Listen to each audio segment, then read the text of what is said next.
Good morning, Thailand. Live from PHALA, Panchang, Rayong, Thailand. Good morning to everyone. Maybe a short stream. We'll see what the storms do here. Got you perched up here at the upper deck of the castle of Nam Yin. So we'll see about our safety as we go along here. Better angle for you. Alright guys, I'm gonna go refill my coffee. You hang out and watch the storms come in. Uh-oh.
Alright guys, gotta fill up on the Java to sit down and chill out with you guys. I don't know whether the storm's coming or going.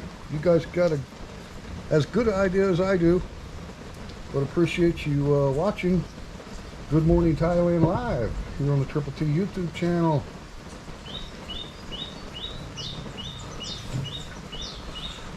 Oh, good morning, Skip.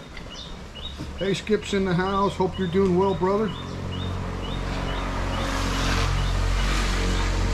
For those of you that don't know, that follow the channel for a while, Skip's one of our honorable veterans here in the Kingdom of Thailand. Lives up around the Dok Tien area. Just saw Skip yesterday. He's also a member of the Honor Guard for the VFW Post 976 and had a military funeral service down here at Payun Beach area, at Wat Payun yesterday. So really appreciate everything you do for the veterans here, Skip. Good morning, Sue Rowan. Bit of rain up there in Nha Tien. Well, they're calling, you know, for a lot of storms, but I tell you what, Skip, I don't know about you. I watched the radar out of Bangkok, and it's just so hard to predict. It'll look like you're just going to get pounded, and storm will either dissipate or it'll move a different direction. really hard to figure out. I don't think we're going to get that much here. It looks like the storms are staying offshore, and of course you're looking straight at the Gulf of Thailand here. You see these tall trees on the opposite side of the road. They were not there just a few short months ago. We used to have a lot better clearing view, but quite a bit of lightning over there along the coastline.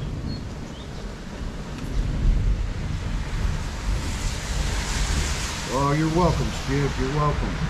And Skip's been a big assistance to me too. I've been scrambling around trying to get things taken care of before I fly home to the United States next month. And one of those things that I'm trying to get done is get my disabled American Veterans Identification Card. And we're fortunate enough to have a facility here in Thailand, in the capital, Kurun Tep, aka the Big Mango, aka Bangkok, but it's called JUSMAG Thai, Joint United States Military Advisory Group Thailand. So we do have some resources that the veterans, American veterans, can go to, and that's one of the things they do at JUSMAG Thai is issue what they call DEERS ID for those that are fully retired military veterans, so they serve their 20 years plus, and then those that receive compensation from the Veterans Administration due to service-connected disabilities. So those are the people that qualify to get their identification cards updated. Now, I haven't had a military ID from the United States since I got out of service in 1988. So, and I was actually reserved at the end of my term there, so my ID was actually kind of a pink color. When you're on active duty, your ID is green. This is United States Army I'm speaking about. Reservists have the exact same ID, but it's got like a little pink strip at the bottom, and that was the last one I had. So obviously I'm not retired, and my service-connected disabilities weren't established until about 4 years ago. It was a long process, of course, dealing with the VA on a disability claim. But anyhow, so this will be my first ID since I was in the Army Reserves out of Russellville, Arkansas, with the 354th Chemical Company, and I'm looking forward to it because when I get back home, there in Southwest Missouri, there's an amazing veterans hospital there in Mount Vernon. So I'm going to go in and see those guys, get some health checkups and stuff. So the ID really helps for that. Of course, I've got my ratings letter as well, which certifies that I'm rated at 100% disability due to service-connected problems. And so in combination with the ID and that certification letter, which you can get an updated letter anytime you request it. I just got a new letter. It's actually dated June 22nd, but I was certified 100%, like I said, about 4 years ago. Anyway, we have also the ability to go on base in America with that ID. And the benefit of going on an active duty base, you can go to the commissary, which is where your active duty personnel purchase a lot of their products, government issued stuff, and just everyday commodities that you need at a really good price, right? Because you're buying directly from the government commissary. So that's one of the benefits. And then there's things like the Army Corps of Engineers operates camping sites all over the United States, many different lakes and coastal lines, and the Corps Engineer parks are very well known to be highly accessible to people with disabilities. And then you have hot showers, and you have full amenities inside the Corps Engineers campgrounds. You often have your camping sites with full electric, full water.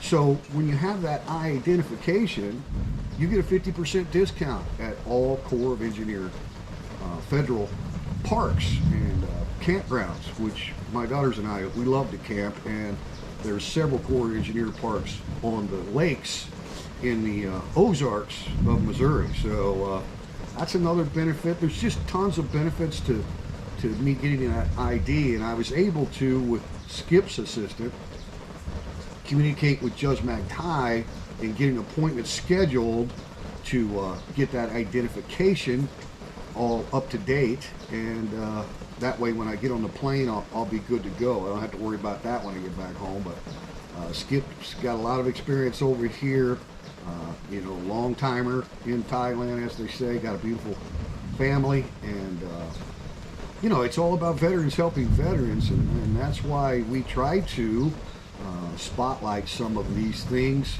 here on the YouTube channel. You know, I always tell people when they ask me, you know, why do I, you know, put American veterans, you know, or any other related kind of thing on the YouTube channel, and my response is always, well, we live in the digital era, and people consume their information online. That's where everybody gets their information. Google is the #1 search platform in the world.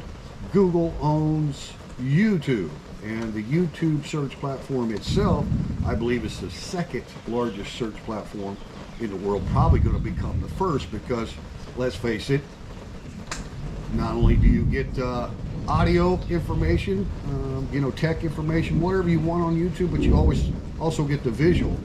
And a lot of people are better at learning and memorizing things if they can see it rather than just oral learning or reading itself. So anyway, I tell people, back in the 90s when I had my own construction company, one of the best things you could do to reach people was buy like a full page ad in the Yellow Pages.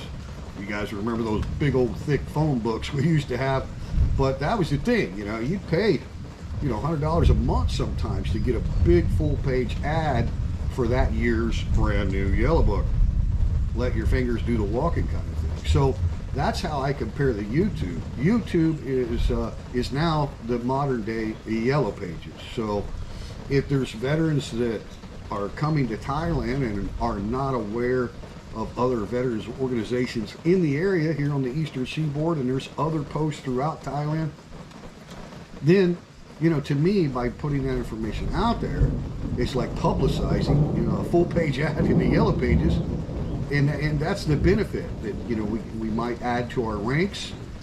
That expats move over here and become members of certain posts or whatever, or we might just be able to encourage an American veteran to travel to Thailand because he saw the video and he knows when he arrives he's going to have, you know, comrades here, brothers that are fellow vets, American vets, and so he's like, well, I you know, I never thought about going to Thailand, but I saw this video the other day because I was searching on Google about veteran expats or whatever, right? You never know what they might have been searching for one of those videos to pop up. So anyway, short story long, that's basically why we do what we do on the American Veterans videos. It's a form of promotion in publication in the modern digital era. Video content is really valuable, and people tune into YouTube before they take trips to get information, right? And they want to hear from people that actually live in the area, or maybe there are travel channels that can show them different resorts to stay in. Our channel is an expat channel, obviously. So that's why I think it's pretty important. And you know, they passed this new law here in Thailand, the Personal Data Privacy Act, PDPA, but it doesn't affect anything that we do, especially for the veterans, because it's a public event. You know what I'm saying? Our meetings, we are streaming on Google Meet, so we have members that don't live in the area that can tune into the meeting virtually, okay? And then if I capture some video of a meeting, like recently we had the installation of officers at American Legion Post THO2, and I kind of captured, you know, a few highlights from that meeting. You know, you can't sit and record the whole meeting. It's like, you know, 2-hour meetings and everything. But the American Legion, THO2, the charter members that established this brand new post in Pattaya, you know, they went into it with the mindset that they wanted to be welcoming to all people, not just American veterans, although that's the first priority of any veterans organization, is veterans helping veterans, as I said. But, you know, we want the wives, we want the Thai families to feel welcome to come to meetings. You know, we're not a secret society or anything. So when I first joined the American Legion Post THO2, they were looking for an actual photographer, which I was happy to volunteer for. And before we started making any videos at the Legion Post, you know, there was conversation in an open forum meeting about, you know, exactly this. Guys, this will be shared, you know, on YouTube, social media. So, you know, if you have any reservations or don't want to be on a video that's available for public consumption, then, you know, let us know, right? And the commander was pretty clear that, you know, he thinks it's a great idea, you know, because I already had a YouTube channel established, obviously, when I joined the post. So that's why we do what we do. It's just about getting the word out. And I'll give an example. I'm not going to give any names, but there is an American veteran that lives here in Thailand now. And, you know, he followed the YouTube channel a little bit back when he was home in the States. Not saying he watched every video or anything, but this is how he thought about Rayon, because he, you know, they looked at properties like, say, over in Hua Hin and different areas, but, you know, he discovered basically Rayon. I'm not saying he never heard of Rayon, but he watched a lot of my videos about Rayon and thought, wow, I might want to go check that area out too, because they wanted to be close to the beach and blah, blah, blah, right? So, short story long, they ended up buying a property over here on the eastern seaboard in Rayon. He's an American veteran, and now he's very active in the post. So, you know, that's just one example. I'm not saying that, you know, I was the big influencer because I've got a YouTube channel. It just gave somebody a window. Basically, that's what that camera is. It's just a window into Expat life here in Rayon, right? And of course, we pretty much film all over the eastern seaboard here. We're not really a travel channel, but we highlight, you know, Chonburi, Pattaya, and the whole region over here. But anyway, I just want to kind of get that information out there, because a lot of people are somewhat confused and justifiably so about this new PDPA law in Thailand. The only really concern about that law is if you're filming people and they don't want to be filmed, which they would indicate to you, right? They would probably say, hey, look, you know, I mean, it's not like I have a voyeur cam. The camera is very visible, right? So if somebody's, and somebody objects and says, look, I don't want to be on the video, right? And the law covers video and photos equally. It doesn't matter. It's sharing someone's identifiable face. Okay, so you have to have facial recognition. You have to be able to tell who the person is.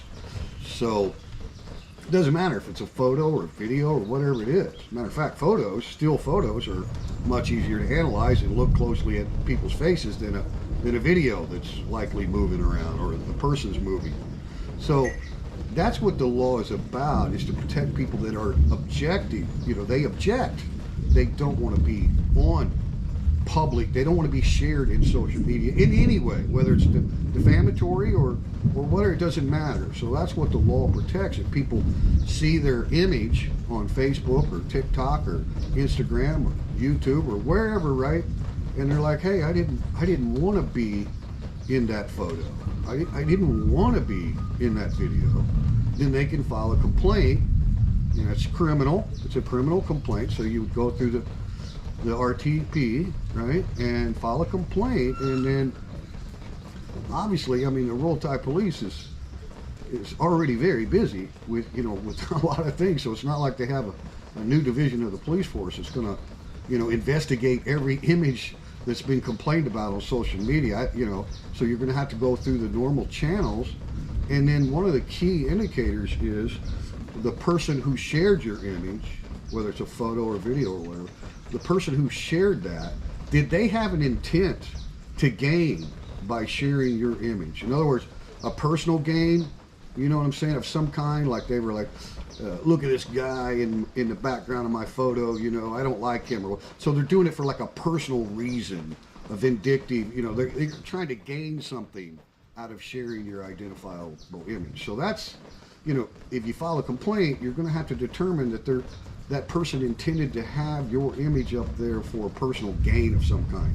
And then also the clarification was put out by the RTP after the law had been digested for a week or so, that another aspect to a complaint being valid and possibly acted upon by law enforcement for someone sharing the personal data, the Personal Data Privacy Act. So by sharing their image, where they were located, all that, you are kind of sharing their personal story in a way, right? Picture's worth 1,000 words, as they say. The person who is uploading and sharing the images, if they have profits, so above a personal reason like, you know, being vindictive or some kind of a personal motivation to share someone's image, even if you don't have that, you have no animosity or no personal, you don't know the person that's in the video or photo, right? But you're sharing it on social media for profit, for monetary gain. Well, then you're breaking the law too, you know, that was clarified, you know. So I think, you know, when you think about it, people walking around in public with their camera and they have a monetized YouTube channel where they gain revenue, right? They're actually making an income uploading videos or photos from Thailand, right? They're, you know, they've got memberships to their channels. They got people sending them money because they like the content. They like the channel. There's nothing wrong with that. But those people are going to have to be very cautious, because obviously you can't get everyone's consent. You can't, you know, when you're in public and in crowds and stuff, you can't say, hey, is it okay if I put your video out there? Now, I don't feel like I need to worry about getting people's consent in public events like the triathlon, stuff like that, because my channel is not monetized at all. There's no revenue. So if someone were to make a complaint, they seen their image, recognizable face, on one of my videos, and they made a complaint to the Roll Tide police, and then the police investigate, they're going to have to determine that there was some kind of personal gain for me, right? Now, obviously, they could be requested to be edited out of the video. You know, I can make a correction, you know, or I could just delete the video entirely. So it can be rectified. But as far as, you know, you being charged or indicted, however you want to say it, for a criminal offense of sharing somebody's personal data, their privacy, you shared that publicly, you're going to have a personal gain. You're going to have to be doing it for monetization or money or something. Now, that's the best way I understand the new law, and I've done a lot of research, and I've talked to you know, educated Thai people in the know that were fully aware of a lot of the existing complaints before the law came into effect. So, and they told me anonymously, not naming any names, but these are Thai people of authority, that there were existing complaints about a lot of social media sharing, you know, red light districts and, you know, inside bars and businesses and stuff like that with nobody's consent, right? Sharing that in the public. So doesn't that make sense? I mean, if I'm at a bar or something hanging out with my buddies, you know, even if it's Hooters, right? And we're cutting a rug and having fun with the ladies and just having a guys' night, I don't really want somebody taking a photo of me in there and sharing it, right? So, you know, I think when you think about the purposes of the law and the actual enforcement, I think that's what they're trying to prevent. So you guys know that follow the channel here, we don't show any images like that really in Thailand. The channel's about promoting Thailand and the expat life here, right? So I'm a little bit concerned, and these low clouds are moving opposite ways. You guys are probably watching that while I'm rambling, and the wind is shifted, and I feel like static electricity in the air at the moment. So we could have cloud to ground lightning right in our areas the way I feel right now with the way things are shaping up. But it could be that we're just on the outside edge of the actual thundercloud. You can see the lightning is still on the coast. but we also have thunder coming from your right now. So back towards the west and the north. So like we're in a bit of an in-between two storms. For those of you who don't know, Thailand does have tornadoes. There was some video that Nam Yen showed me just yesterday that was captured, I believe, in Surin, up in Isan, and it's like a rope tornado, you know, small, F1 or lower, but obviously can do a lot of damage in a very small location as it travels, a narrow path of destruction, right? But it was just one of those absolutely beautiful ones where the rope was real clear and the cloud it was coming out of was way high, you know, so it was a long, tall rope. Beautiful. But yeah, there are tornadoes and severe thunderstorm, straight line winds, and there are people that are killed pretty regularly. I don't know what the total numbers are every year, but cloud to ground lightning does kill people in Thailand for sure. Hey Tyron, good morning. Kumiko, I haven't been paying attention, guys. Wanted to get that information out there about the PDPA as it relates to the videos that I make. And obviously, if we're filming a group of veterans or one of our events, everybody there is already consented to being in the video, right? So if you've got, it doesn't matter. You could be in a crowd of 1,000 people, and if there was an announcement made that there's going to be videos taken, blah, blah, blah, and everybody said, great, no problem, then you can film 1,000 people, you know what I'm saying? It's like when I was at the triathlon event down here at PHALA, they had their own official photographer, right? Huge cameras with, God, just beautiful photos of all the athletes and stuff. And they've got their own social media page, you know what I mean? So everybody there knew that they were going to be captured on some video or some photos, right? Now I talked to, you know, Miss May, and, you know, I got approval. I always ask, especially at businesses, you know, is it okay if I make video?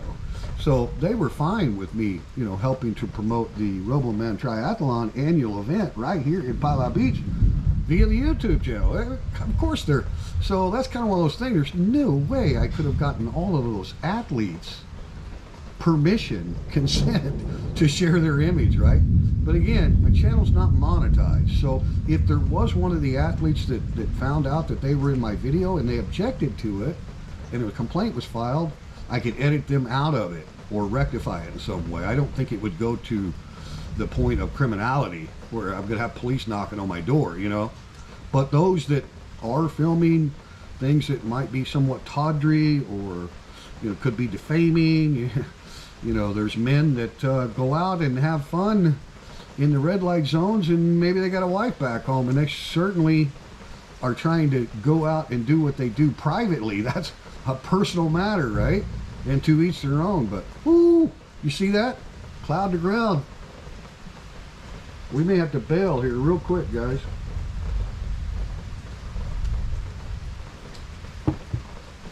But anyway, I just wanted to get that information out this morning in the live stream because I've had quite a few questions about it. So that's the way I understood it. Now, I'm not an attorney, don't claim to be one.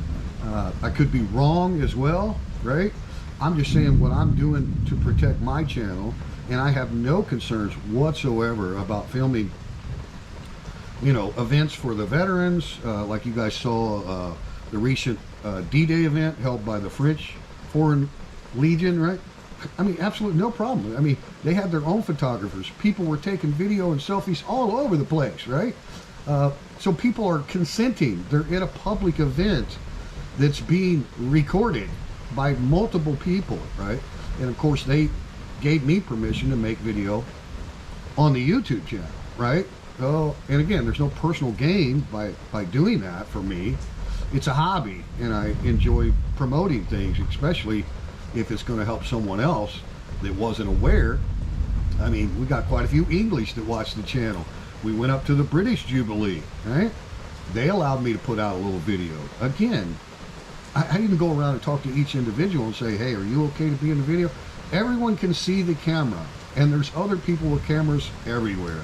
So when you're doing public things like that, I don't think that this new law, it changes anything, and I don't think it infringes on people that are sharing photos and video of Thailand on many different social media platforms, as long as you're not doing it in a derogatory way, defaming way, or if it's not defaming, but you're benefiting from sharing other people's images. You are personally benefiting, right? That's something to consider. A lot of people do YouTube for, like a second job or a part-time gig, and there's nothing wrong with that. But I think they're going to have to be even more aware that, if people don't get permission, it's not like they have to run up to your camera and say, hey, stop recording, I don't want to be in your video. They don't have to be the person during the video, and a lot of these guys do live streams in public. That to me seems like the most risky thing that you could do under the new law, because you can't edit a live stream, right? So you're broadcasting to the world, and there may be people that are captured in that had no idea and didn't want to be, right? So anyway, as far as what we do here, and especially for events that we want to continue to highlight, so that, like I say, we've got English to follow the channel, they may not have been aware of how active the Royal British Legion is here on the Eastern Seaboard, right?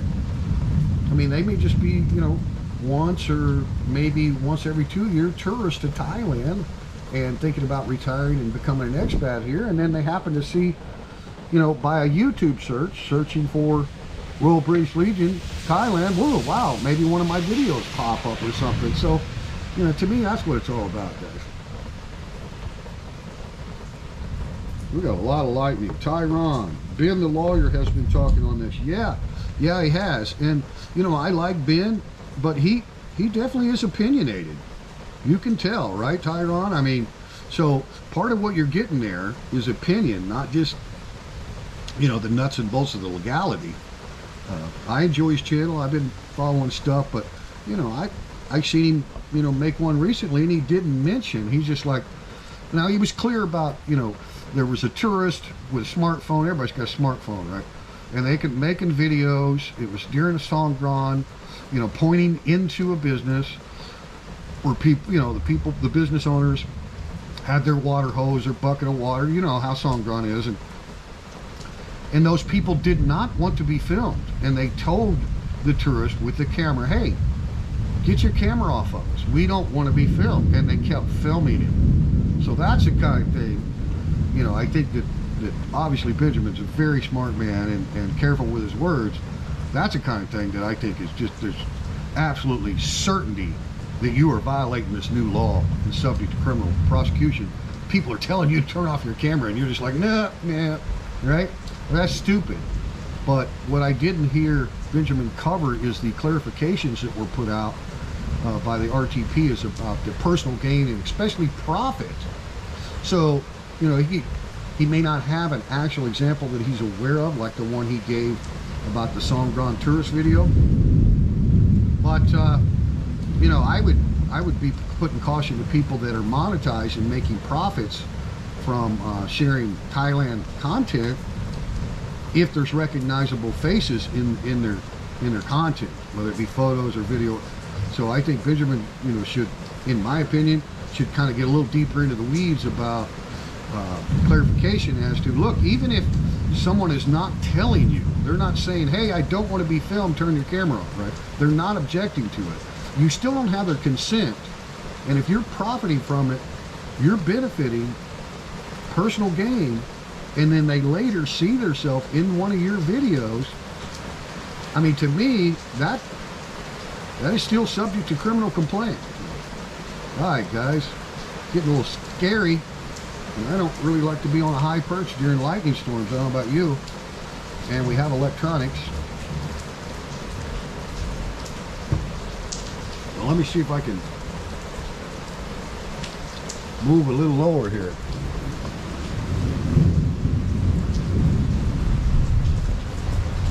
Uh-oh.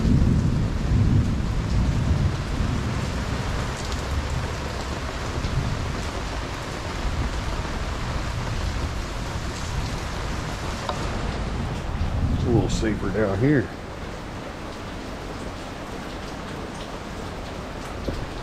Okay, I gotta go back and get my coffee. Hang on a second, guys, and I'll go through the chat, and then we'll probably close this one out pretty quick.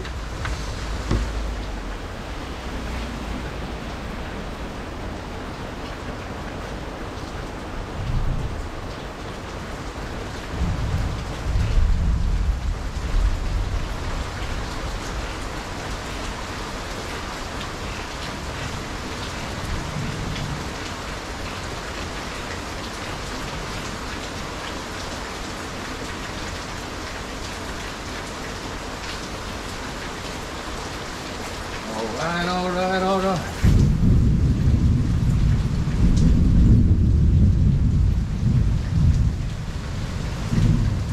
Get you a little lightning show maybe before we close it out.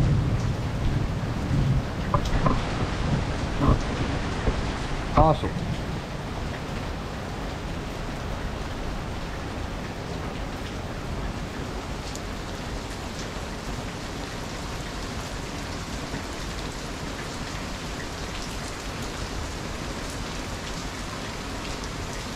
Monsoon season coming to Thailand.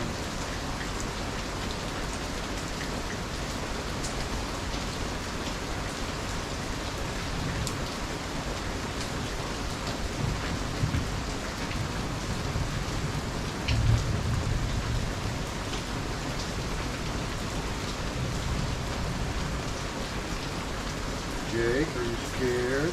Yeah, you better go inside. Huh? Better go inside.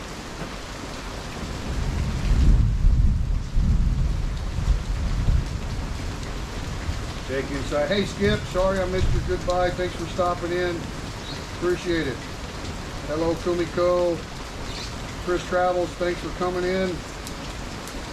Tornadoes in Thailand, that's correct. Nothing like we have in Kansas, Tyron, but they do have them, yeah. Chris Travels.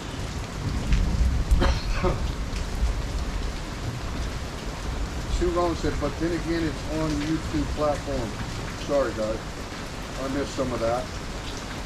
Chris says, exactly, but I would still ask before filming in detail, just passing by at a glance.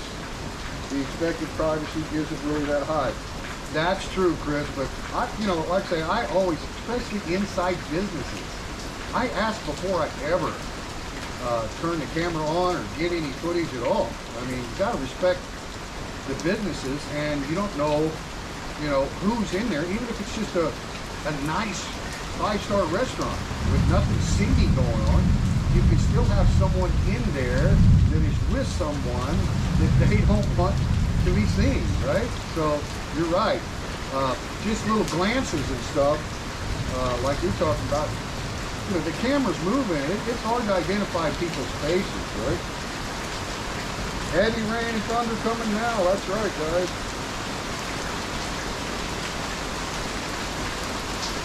Let's listen to the storm a little bit. I'm gonna have to close it out because I think that lightning, cloud to ground lightning, is coming our way.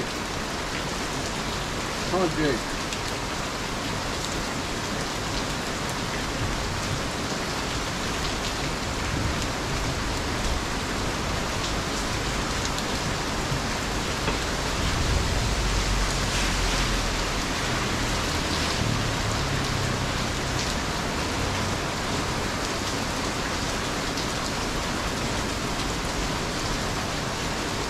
Appreciate you guys supporting the channel. I've been posting some photos on Future Time of Thailand Facebook, giving you guys a look at some of the recent analytics. Appreciate all the support. Appreciate new subscribers. Got 2 more ecotourism videos coming from the mangrove forest of Rayon. One of them starts tonight, Thai time, I believe. 7:30 p.m. prime time here in Thailand. So, and then the third final video of the mangroves will be this weekend. So stay tuned. Appreciate it.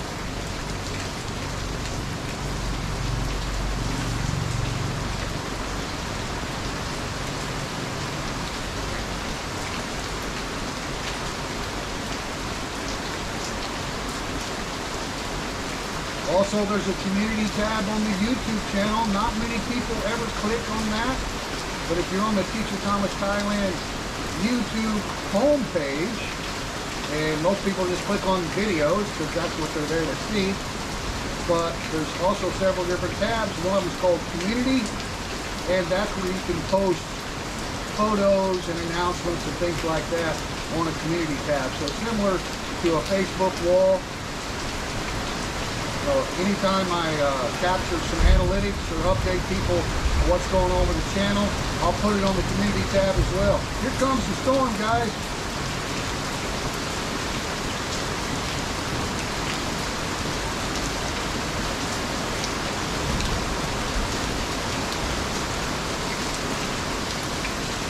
Oh, and shout out to Tammy and all the ladies with the International Women's Group, Bonchong International Women's Group. They got their big sale coming up this Saturday, and they got ticket sales for a tremendous vacation. So if you haven't been notified about what they're doing, they're going to raise money to help rescue soy dogs and get them spayed and neutered and other healthcare needs for the dogs. And got a tremendous vacation package. It was donated by Global Vacation Club, guys. You can win anywhere in the world. You have up to a year to use that vacation. So go watch that little video. It's about 15 minutes. Bonchong International Women. Thanks.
you're welcome, Sue Ron.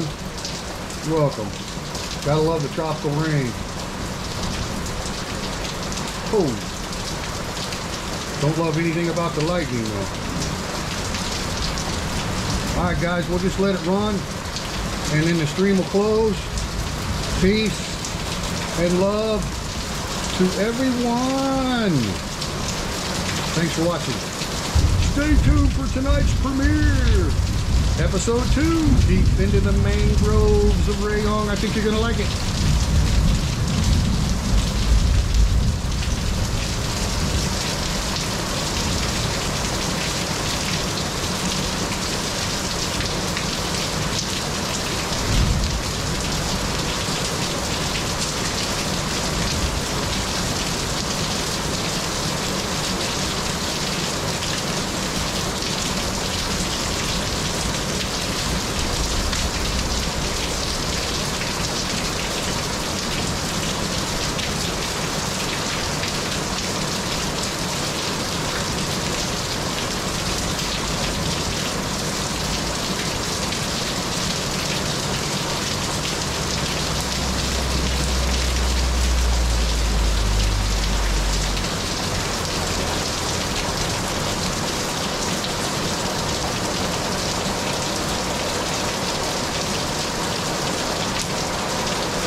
Jake, huh? Jake don't like the storm. We're going inside. Lucky. Lucky don't like the storm.